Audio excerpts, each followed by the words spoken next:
Hello, everyone, and welcome to an exciting episode of Dragon Ball Super Talk or Dragon Ball Super Discussion. Today on the show, we are going to be talking about episode 101.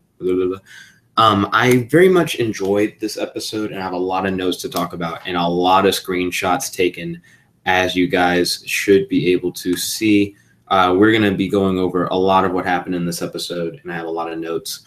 Before we get really deep into it, if you're new to the channel, make sure to smash that subscribe button. We're going to try and get this video up to 5 likes if possible. So please make sure to hit that like button, smash that subscribe button, and let's get started with the overall video. So I have a few notes, and they're taken in a weird order because I try to watch the episode more than once before I do these discussions, so I have a lot of ideas to talk about, and in case I missed anything the first time. The screenshots are not taken in line with the notes, so keep that in mind. And there are a few things that I'll mention at the beginning that I won't actually touch on until a little bit later.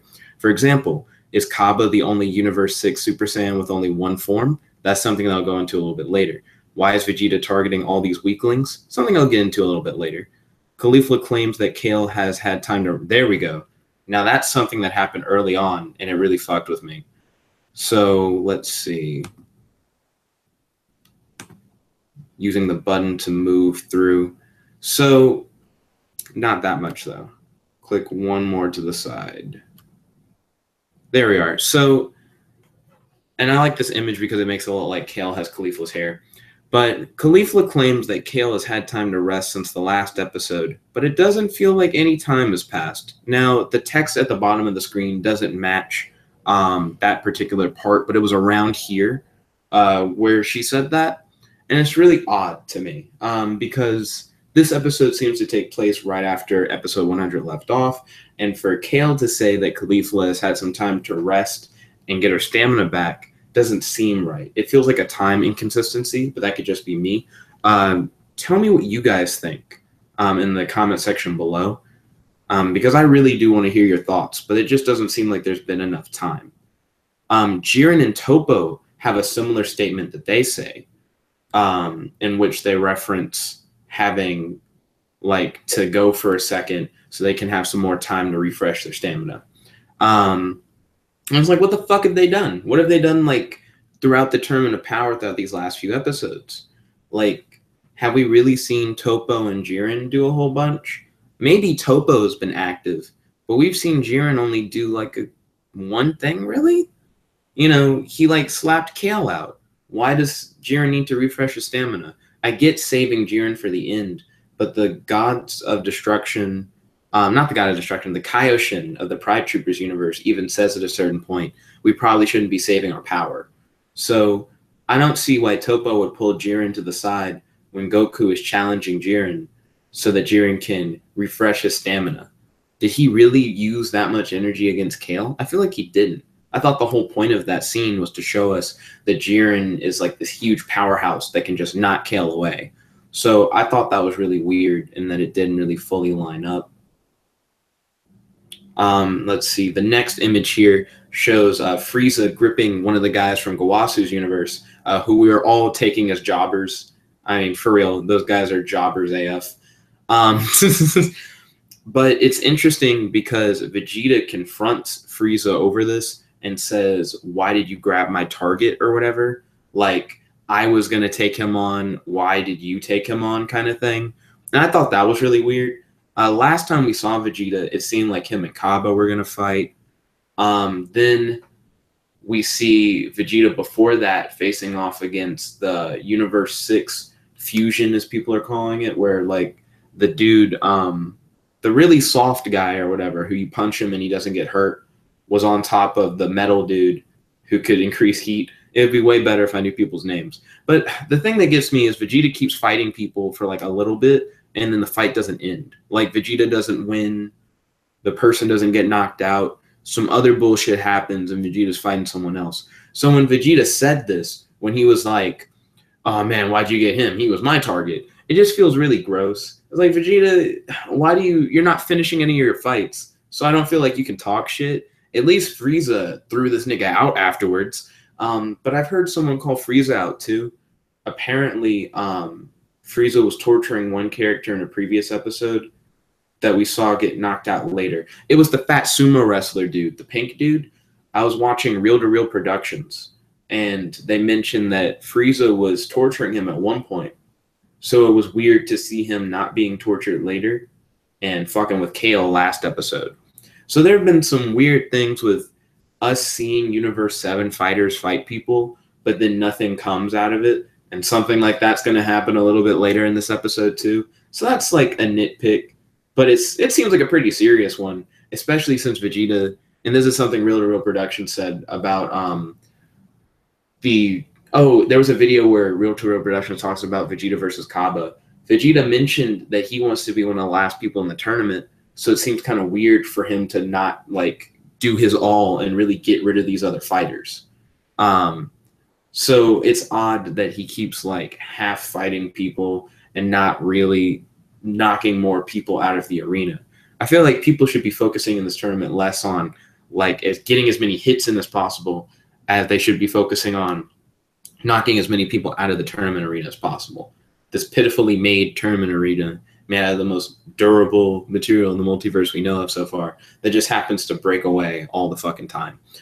So the next thing that I really enjoyed was essentially Hellzone Grenade. Is done by one of the Pride Troopers against Caulifla. But it was fucking rad. Like, I love the Hellzone Grenade when Piccolo was using it against Android 17. And please call me out if I'm calling it the wrong thing. Like, but I believe it was called the Hellzone Grenade, and that sounds right to me.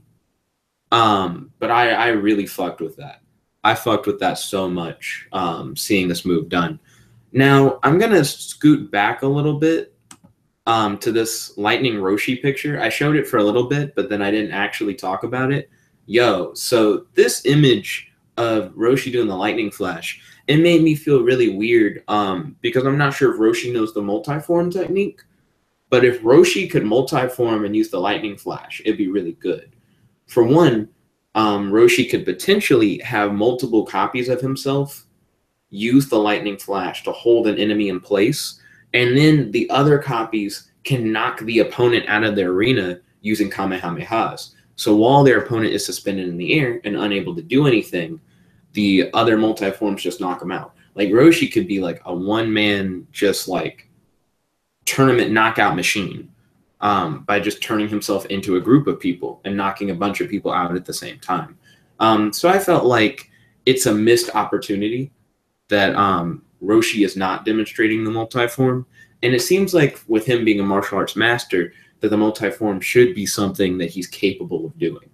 So I don't know. I thought that was weird. But I definitely do feel like it would be dope to see something like that in the future. And I would like to see a lot of these underutilized forms in Dragon Ball be used more in the future. Like the Lightning Flash and like multiform, which I don't think we've seen multiform yet in the Tournament of Power. But Cocoette. I don't learn a lot of characters' names in Dragon Ball who I know are fucking fodder. But Cocoette and Tupper, those are my niggas. I'm sorry. The Pride Troopers, I feel like, should have won the Tournament of Power off of, like, Cocoette. They don't even need Jiren. Like, Cocoette, Tupper, and then one person who can hit niggas. All you need. All you need for your whole fucking team. Making another dimension isn't like the coolest shit in the world. It's not the best move you can have. But damn, is it not such a satisfying like concept. Like, here's my idea on how Cocoette could have like fucked up the whole game. So when we first see her, and I don't have a screenshot of this, when you first see her, she makes a bunch of blue energy balls, similar to like the Hellzone Grenade thing that we saw earlier. She makes them flutter around her, and then she says her name as she like stands in the pose when they're all posing and announcing who they are. So it makes it seem like she can control these pocket dimensions that she makes and make them flutter around her. And if that's the case, then why don't you trap everyone in alternate dimensions and like telekinetically throw them out of the ring? That would be pretty fucking good in my opinion, right? Like, let's say you can't do that. Let's say she can make those little energy balls flutter around her, but that's not the same thing as her another pocket dimension thing. Fair enough, right? But she could have easily protected herself. like the way that she gets thrown out later is that she puts herself in her own pocket dimension, believing that she's safe. But then Android 18 picks up her pocket dimension and just throws it out of the arena. But Tupper's ass can make himself heavier. We're not going to get to Tupper for a little bit in the screenshots. But Tupper's ass can make himself heavier.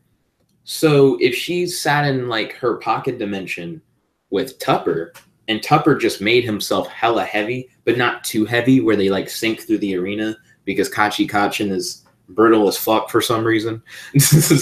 But if they made themselves really heavy and they're like trapped in this other dimension, what are you going to do? Because you can't just like pick them up because they're too heavy to be picked up. Also, you could argue that someone can break through because we've seen characters break through other dimensions. But I'm going to mention a little later why that's such a rare feat. And it's not that more characters can do it. I mean, it's not that more characters can't do it. It's just that we haven't seen a lot of characters do it. Or at least I haven't.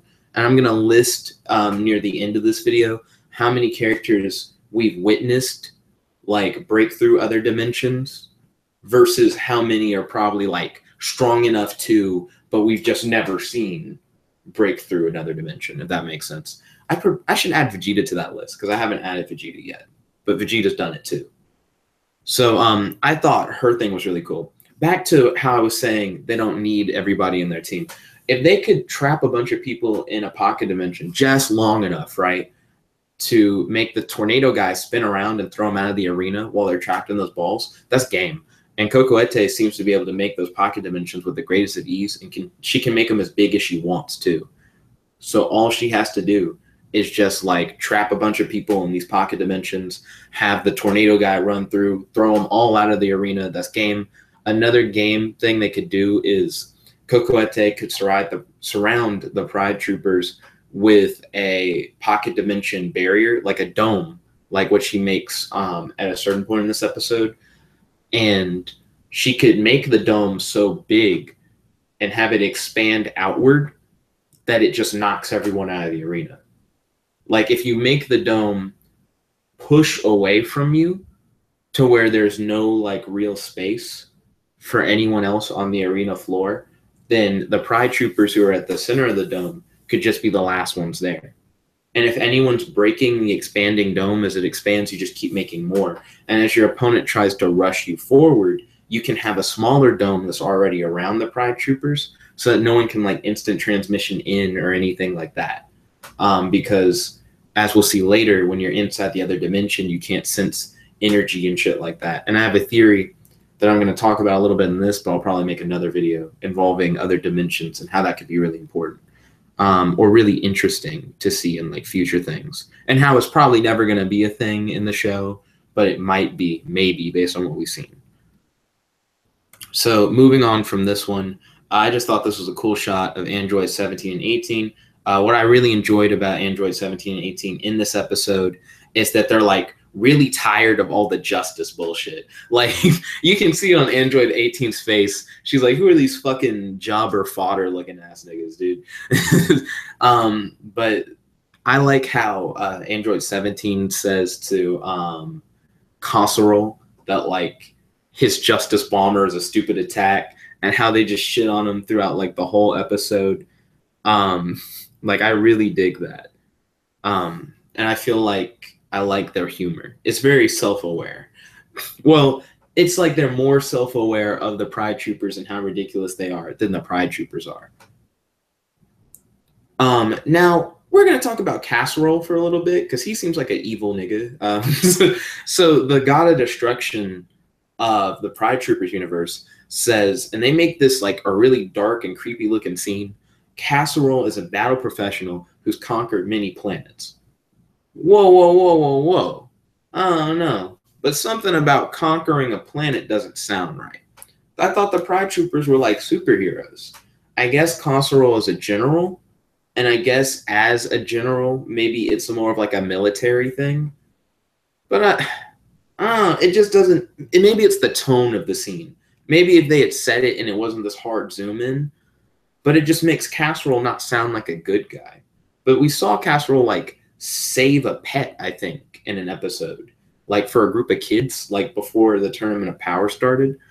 So it seems like Casserole's a good guy, like he has a good heart. But that's just so weird. Like the way they presented it, it really made it seem like Casserole, the conqueror of planets, is like some shit, dude. And also it made him sound like Frieza tier, like back in the day, Namek Saga, like Frieza tier. He also talks about how like he can focus his energy to form weapons, but I feel like Casserole's ability to focus his energy to form weapons was underplayed. Like it could have been cooler, but they just made him do the energy sword thing, which was a cool thing that Vegito did, and then Zamasu did it, and it was cool. Now Casserole's doing it. I'm kind of over it. Like we get it. You can make a fucking energy sword that extends from your hand. But it just seems like if that's your gimmick, right? If my main thing is I can make energy weapons, then why is it that the main shit we saw from Casserole was like he made an energy smoke bomb, that was clean. He made the Justice Bomber, which is just an oversized key blast, and then he made energy swords from his hand. Two of those things are shits that we see like already. You know, like most of the time. And most of the time is strong, because like I said, we've only seen the energy sword from your hand thing so many times. And I'm sure there are probably more times than I've said. Like, I'm sure hardcore Dragon Ball fans know how many times they've seen the energy sword. Oh, there was a character in the Cooler movies who could also do the energy sword thing. That just came back to me. But, like, we've seen it. It's not that cool, Casserole. And if your whole gimmick is you make energy weapons, we should have seen hella energy weapons. The lasso thing, where evil people literally can't escape it, that was fucking dope. And that wasn't even Casserole who did that one. It was the Charmander looking ass Pride Trooper. You know, like, that's just weird that he didn't do more with it. So next up, we have Android 17 looking like a fucking boss. So his barrier thing, he does this when he says that the Justice Bomber is stupid. I just thought this was another really clean-ass shot. Next up, we have Tupper. Tupper is my nigga. I'm sorry. So Goku's greatest weakness, it seems right now, is people holding him. Goku does not like to be held. But it seems like if you put Goku in a hold, that's game.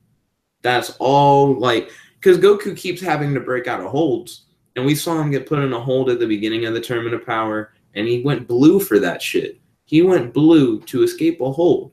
I don't know why, but Goku's like not used to that. And that's like really bothering me. People keep taking advantage of that, and it doesn't seem right. It doesn't seem right at all. Let's see. Because right now I'm trying to make sure that I don't say things that I've already said before. Because I already mentioned how the Pride Troopers really should have won, because it seemed like a lot of their techniques together worked really well, but they didn't use them to their full efficiency. So I don't want to go over that. Oh yeah, do the Pride Troopers in general conquer planets is another big question I have in revolving the Casserole thing. Because when you mentioned that Casserole conquers planets, or has conquered planets, is that just him from like his military background? Or do the Pride Troopers as a unit conquer planets? And are they superheroes in the idea that they take over worlds, and then after they've taken over that world, they like enact justice in order to keep control? Like, I don't know.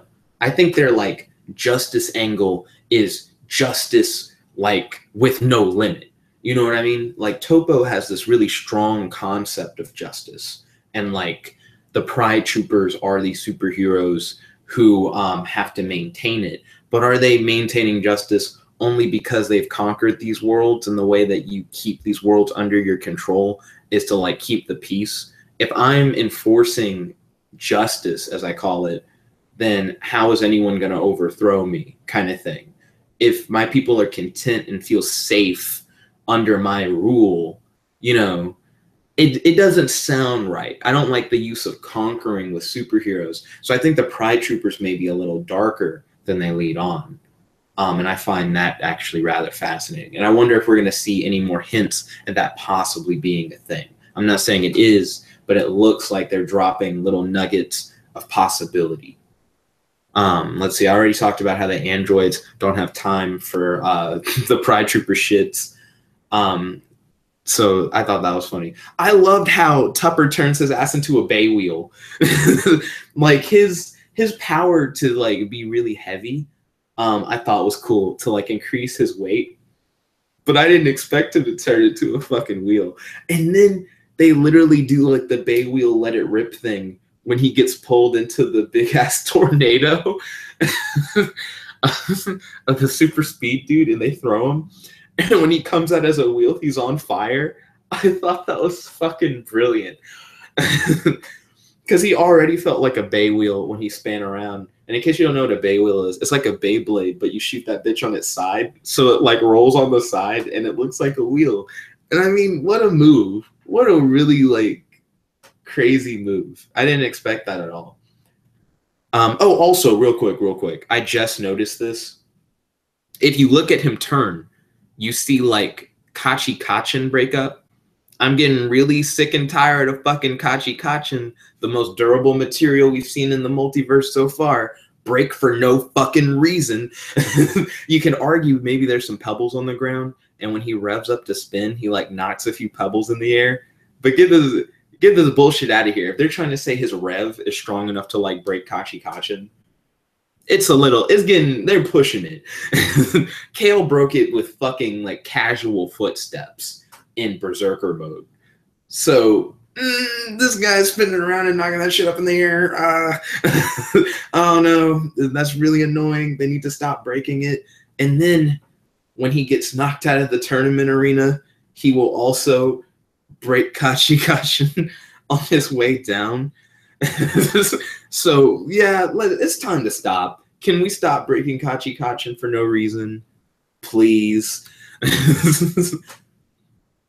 Moving on, here is Casserole again using the fucking energy sword. And again, while energy weapons are really cool, I'd really like them to have a bigger variety of weapons. Also, it's dope to see Android 17 grab it. I know a lot of my friends when I was younger used to say Destructo Disc was hot shit because it seemed like Dragon Ball characters seemed to be hurt by cutting attacks for some reason more than other attacks, and that like cutting attacks are a game over. But I already debunked that with the idea that Cell got hit by the Destructo Disc and just tanked it. It depends on how strong you are as a character. And it's not like just because something deals piercing damage, like a D&D kind of thing, that you're just fucked if you're a Dragon Ball character. It's not that powerful. So it's cool to see Android 17 grab it, because while it does seem apparent that the Dragon Ball characters are really durable, they're more durable than fucking Kachi Kachin, as you can see. They don't demonstrate too often that the cutting thing isn't like a game-ending thing for them. And I know why people think that, because Frieza got fucked over by Frieza's own Destructo Disc style thing. So, and I mean, it's not hard for you to see. And plus, Goku got hit by a laser at a certain point, and that was really lame. Okay, so here are a few things I want to say about this one with the Pride Troopers all together. For one, Casserole's walkie-talkie thing works. These niggas can call each other in the Tournament of Power. That's really effective for teamwork. Why does Universe 7 not have, like, walkie-talkies or something? Why can't they all talk to each other? It'd be really convenient if you needed help, if you could call people. I don't know. Just sounds like a good idea. Like, that doesn't count against, like, having extra items or, like, you know, like, they're not supposed to have support items, I didn't think, for the tournament. But like communication shit works. And I guess because it's his eye, it doesn't count. I guess that's not like a removable thing on his face, but I feel like that helps him too. I don't understand. But I love that Cocoette can do domes, because she gets thrown out because Android 18 picks up her bubble that she puts herself in and throws it out of the arena. But if Cocoette had just made a dome around herself, they would have had to have broken it. And it seems like the androids didn't demonstrate the ability to break through dimensions. I'm not saying they're not powerful enough to. I just haven't seen it yet. And again, we're going to get into characters who have broken through dimensions later on. I'm going to give a little headcanon fan theory thing or whatever, but I'm going to save that for a little bit later. So I'm just giving you a quick cringe warning, because until I like make a full video on it, it'll be a little bit cringy when I talk about the dimension shit. But let's move forward.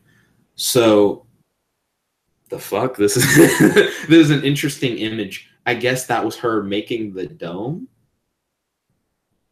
Yeah.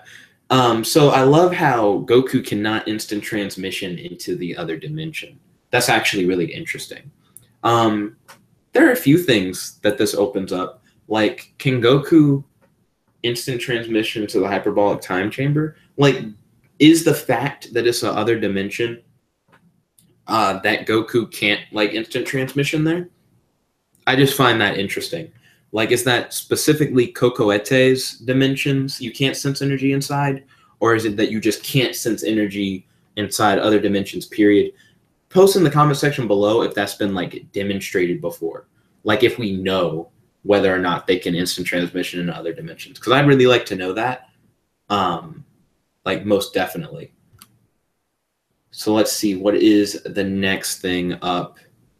Okay. So this is a really big thing, and this is Kale and Caulifla really developed their relationship in this episode. I've been hearing a lot of shit about how Caulifla got built up in episode 100, but Kale, if anything, was built down. A lot of people felt that Kale is just like a Broly clone and that she hasn't really made a character for herself. But I feel like this was Kale's standout fucking moment. If episode 100 was Caulifla's episode, episode 101 was Kale's episode. And no, not because Kale whooped a whole bunch of ass in episode 100. Because you could argue that that was Kale's episode because of her like tanking the blue, even though a lot of people are saying suppressed Super Saiyan Blue Goku Kamehameha she tanked. Even though she like kicked a lot of ass in that episode, I think for character development, this was Kale's episode. Caulifla's speech about like protecting Kale because Kale is her protege. I took the same screenshot twice. And like, I don't know, that hit me. That like tugged me a little bit, tugged my heartstrings, you know. I fuck with it. I really did dig the relationship that like Kale and Caulifla demonstrated and how that affects Kale. Because for the first fucking time, it's not just like Kale crying and shit. That's something that we've really been seeing. Instead of Kale crying, Kale says some of the coolest shit. She says that she like hates herself.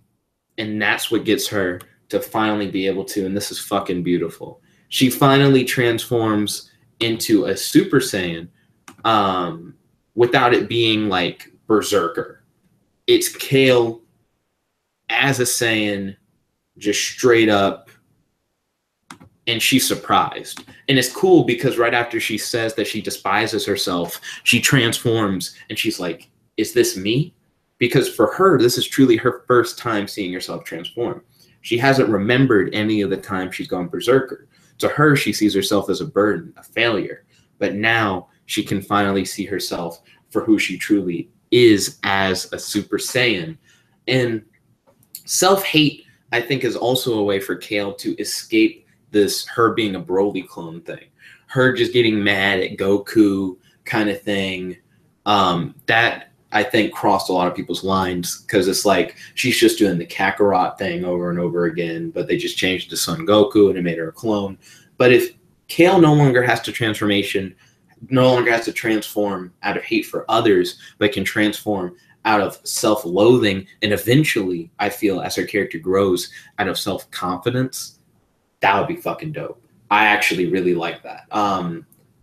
Like, without us having a lot of background about Kale and Caulifla's relationship, the idea that it's Kale having to learn how to not only grow as a character, but grow to accept herself, that has like a strong message to it. And I feel like Kale could be like a very well-developed character in Dragon Ball Super if they keep her story going and if her power is connected to her learning to accept herself. I feel like that could be really cool. And I'm hyped for that, no doubt. So I actually love the imagery of this beam struggle. Don't get me wrong. It looks fucking amazing. Having this moment where you learn how Kale truly feels about herself and having her have this moment where she actually can help Caulifla, and you know that she'll remember this one, unlike the other ones where she like forgets every time, is cool. But what I don't like is that we keep having universes being knocked out of the tournament because of fucking beam struggles. And I know we haven't seen it a whole lot, but Universe 9 got knocked out due to a beam struggle. And there's still members of the Pride Troopers left. They didn't take out the whole universe with this beam struggle, but they didn't take out the whole universe with Universe 9 either. You know, they just took out a few of their like more powerful people. And by that I mean the most powerful people of their team, the Trio de Dangers. But here, with so many of their members being taken out in this beam struggle, I just felt like that was kind of ridiculous and that we didn't need that. That could have been avoided. It could have been done in a different way. So I just don't want them to keep wringing out people through beam struggles. Now, one thing that was pretty cool that I enjoyed was, let's see, still moving through. Looks like we got some duplicate images of this. Oh, also, the Pride Troopers claim that they went to max power. And I think that really illustrates how fodder they are, because there are 4 of them. 4 of them shooting at max power. Like, if he wasn't like joking, if he wasn't just saying something to say something, if all 4 of them at max power can't beat like 2 individuals, that's some bullshit. Also, I thought this was a really cool image, and this is again Caulifla pushing Kale forward for Kale to be stronger and for Kale to focus her power to ascend to what Caulifla keeps calling Ultra Super. But I've heard in the promotional material they've been calling it Berserker Super Saiyan. I think Berserker is probably the best thing to use because people have been using Ultra for the form that Caulifla took before she learned how to do 2 at will. Even though that's a grade of Super Saiyan, like that has an official terminology, if we make Ultra an official terminology for what Kale's doing, it's going to get really fucking weird fast because now you have fan terminology and official terminology butting heads. So Berserker probably is better. They should probably stick with that. But Ultra does sound cool. But I love that Caulifla tells her to dig in and she finds a way to push herself and finally control her ability. Like, even though it seems like they took on their power really quickly and that they skipped a lot of steps to reach these Super Saiyan forms, it was still dope to finally see them, see her achieve her abilities. And the story behind how she achieves her abilities, I think, is what I really like. Her character motivation and background. By the way, it may be just me, but I think Super Saiyan Kale is banging. Many people were saying that Caulifla was like waifu number 1 for Dragon Ball. But I think when you finally see Kale transform as a Super Saiyan and like she gets there, I think she actually looks better than Caulifla. What do you guys think in the comment section below? I think it's debatable, but I say Super Saiyan Kale for the win. Definitely banging as fuck. You know, but that's just me. That's just my opinion of her transformation. You know, I think she looks fresh. But moving on from there, we're running through these notes rather quickly. That actually leads me to something that I mentioned earlier. Yo, is Kaba the only Universe 6 Super Saiyan with only 1 form? Caulifla can now do like a Super Saiyan 1, a different grade of Super Saiyan 1, the one where you get really strong but you have no speed, and then Super Saiyan 2. Goku then also says that Caulifla has potential to hit Super Saiyan 3, but is yet to. So right now she has 3 confirmed forms that she can turn into. Now, Kale has learned how to do Super Saiyan, and Kale can ascend past Super Saiyan into Ultra Super Saiyan or Super Saiyan Berserker.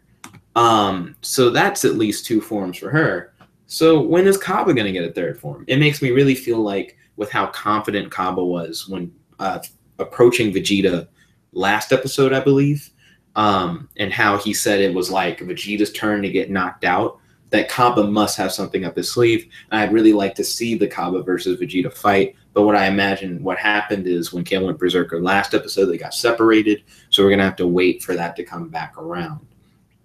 So if you count up all the fighters in this episode that got knocked out, 7 fighters got knocked out by this beam struggle, which again looked really cool, but I would have preferred if they had been knocked out in a different way. Also, Christmas time, Kale and Caulifla create their spearmint candy cane beam and fucking wreck the shit of the Pride Troopers, knocking them out, except Cocoette, because my girl knows all about different dimensions and making pocket dimensions, and I love that she gets so fucking happy later. This was a cool, like, badass scene of Kale and Caulifla walking out of the smoke, thugging hella hard. You already know what it is.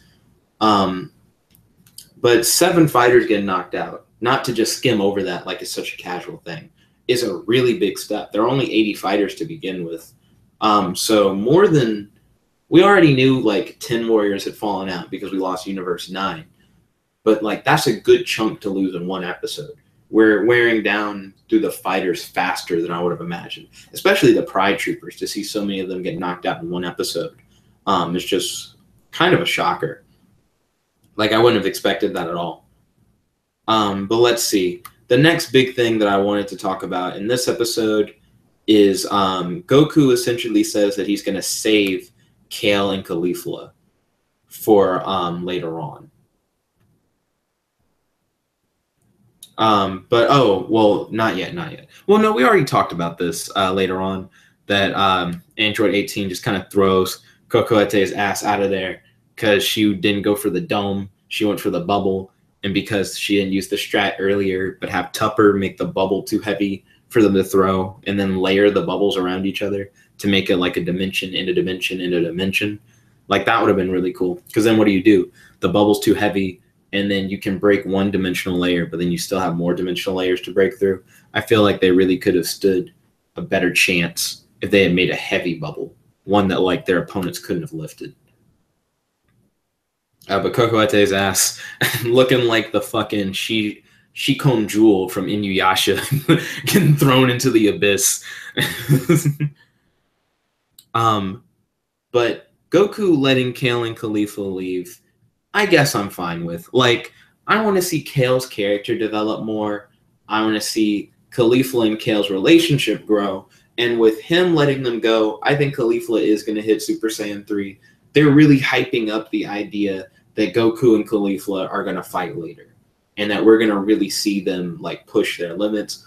We've seen them grow continuously throughout the tournament, and at this point, I feel like we kind of want them to be more powerful. Before, it's felt like they didn't earn it, but as we see them grow and bond more as characters, the more developed they are as characters, the more we want to see them develop more powers. What do you guys think about this? I want you guys to put it in the comment section below. What are your thoughts about Goku letting them go?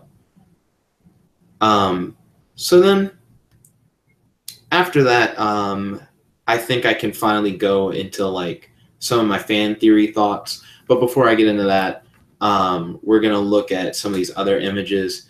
Here's Ribrianne. They're getting into, her name might be Brienne, and it may only be Ribrianne when she fully transforms. But here's her staring down, looking ominous as fuck. You're definitely going to see this be some video thumbnails for people. Then we have, I don't even know what this image was supposed to be. Are showing their true power. Speed lines, but you can't see them. Are they going that fast? That's fucking ridiculous. And then we have the Ribrianne fusion thing, where we see Universe 2's warriors fuse into Ribrianne. So that's going to be dope. And we've seen Ribrianne fight off against Vegeta in the intro sequence. So there's a lot of potential for something cool to come out of that. But let me talk about my Dragon Ball fan theory thing real quick. Because I've been thinking about this, and I need to find sources. Like, I need to legitimately find out where they state this, because I do think this is important. It's important for the idea of, like, the concept of it, but not important for the show. Like, I don't think the show is going to use this, but I've heard that Toriyama has officially stated that each of the Dragon Ball movies takes place in their own dimension. Now, what's interesting about that is that we keep seeing dimensions pop up in Dragon Ball, where characters have been able to transcend, break through dimensions, and things like that. I'm pretty sure I haven't seen every character that's broken through dimensions. For example, I haven't seen all of Z. I saw Kai, so I didn't see like episodes that came that were considered like filler, or that Kai for some reason like didn't show scenes of. So I know I missed a lot in that respect.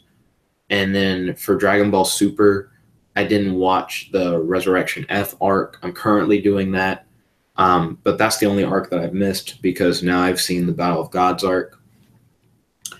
But Dragon Ball, as far as I'm aware, has had very few dimension breaking feats.